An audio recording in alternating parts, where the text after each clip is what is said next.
I'm meteorologist Carley Gomez with a look at the first day of astronomical fall.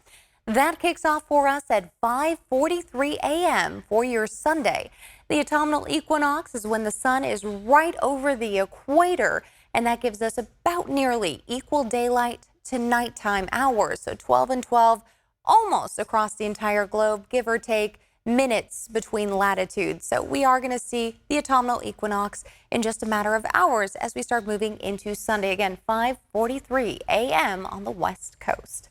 Our current foliage color, as you can see, unfortunately, it is not feeling or looking like fall out there. Little to no color change across most of the United States. I mean, we do maybe have a few patchy areas, especially a little further north where it does get a lot colder. But other than that, we have not seen any major changes. It has been a very warm year and warm summer at that.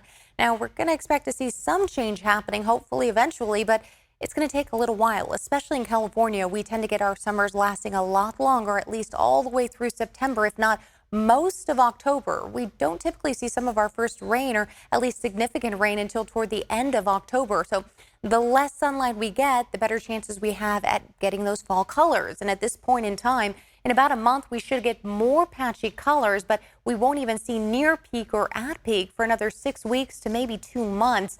Then after that, as we start getting closer to December, we'll start getting past peak, at least for California. Now, other places may start getting near peak within a month. As soon as we start seeing the temperature changes, those temperatures dropping off, the sun kind of disappearing between the clouds, that is when we should start to see some fall colors. And take a look at this. Why do our leaves change colors? When can we expect them? Well, with the cooler weather, that's when the tree's chlorophyll begins to break down. That leaves other chemicals to cause the color changes to happen.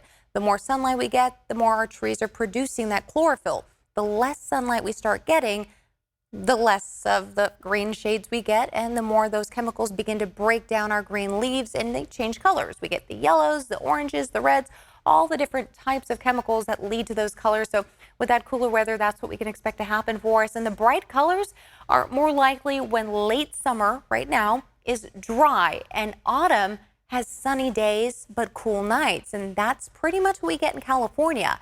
So if you go up into those foothill spots, we typically start getting some of those oranges happening. And if we're lucky, way up high, we can get some reds as well. But we're typically right around the yellow and orange range. With our weather headlines ahead, as we start moving on from the first day of fall here for us into Monday and Tuesday, that is where we're seeing some of the warmer days of the week. Warm, dry weather pattern that is ahead, unfortunately, as we are looking forward to fall. But fire threats are going to be elevated Monday and Tuesday because of how dry it's going to get. It's going to get very warm in the upper 90s with drier conditions, and those winds will be coming in out of the north. So dry overland winds are more of a threat for us than those onshore winds that usually elevate our humidity levels because you're getting that ocean breeze. But this time, no ocean breeze over land, drying us out even further. Now, near normal temperatures will be expected still by the end of next week, as we start to get at least somewhat of a zonal flow happening. Now, high pressure that's in place will continue to strengthen. That'll give us some of the warmer temperatures we're expecting Monday and Tuesday, leaving any kind of cool air way up into Canada. Unfortunately, we're still going to be dealing with some of that heat as it continues to build into the week. We'll finally get a little bit of a break for ourselves, at least clear skies, but we'll get some of the break from the heat coming in as we get an onshore wind, at least on Sunday. Well, by 6 p.m., you'll get some of the onshore breeze coming in through the Delta. Some of the valley winds, especially from Sacramento and Elk Grove north, will be much lighter, about 5-mile-per-hour winds. A little further south, Stockton, Modesto will benefit from some of the Delta breeze with 12-mile-per-hour winds, about 22 in Fairfield. And then moving into Monday, notice how the winds shift. Now, they are northerly winds, northwest wind now coming in first through the coastal range, then picking up for us by the evening hours. But most of the strong winds will still be throughout the day. So get ready to see a little bit of those breezier conditions for yourselves Monday and Tuesday. Now, our heat risk isn't going to be terrible. It'll be moderate. So most of us at this point in time, we're used to this heat. We've been dealing with it all summer long. We remember the triple digits and the even 110s. We'll be right around the upper 90s. Some places may get to about 100 degrees, but this is going to mostly affect individuals who are just individuals sensitive to the heat in general, who don't necessarily get effective cooling. Maybe your house doesn't cool well, or your AC unit may be broken, or you need to check in on grandma or grandpa.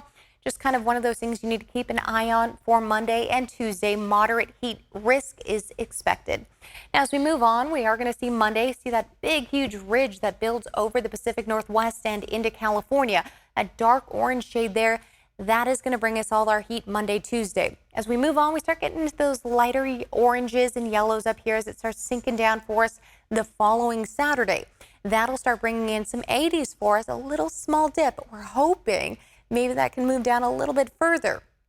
Looking into the long range forecast, I have been noticing a little bit more of these troughs or dips back into our forecast. Hopefully for the start of October, we may see something kind of coming up in the forecast, a little too far out to be sure, but at least look at potential for cooler temperatures to head our way. And hopefully, if that is true, we may even get some rain. So fingers crossed for rain in early October. So far, though, nothing on the forecast calendar for that, just because the models are a little too far out. Right now, lower foothills right around the mid to low 90s with mid 50s overnight. Bay Area for your Sunday, first day of fall, 70 to 76 degrees. Pretty warm there for them. 94 in Vacaville, and the Sacramento and San Joaquin Valley. We'll be looking at the mid 90s. A few spots like Calusa there, maybe pushing 97 degrees on Sunday. But as they move from Monday to Tuesday, that 97 could easily be a triple-digit number Monday and Tuesday. So just get ready for that if you're further north. Now, you are looking at mid-90s to upper 90s in Sacramento by Tuesday.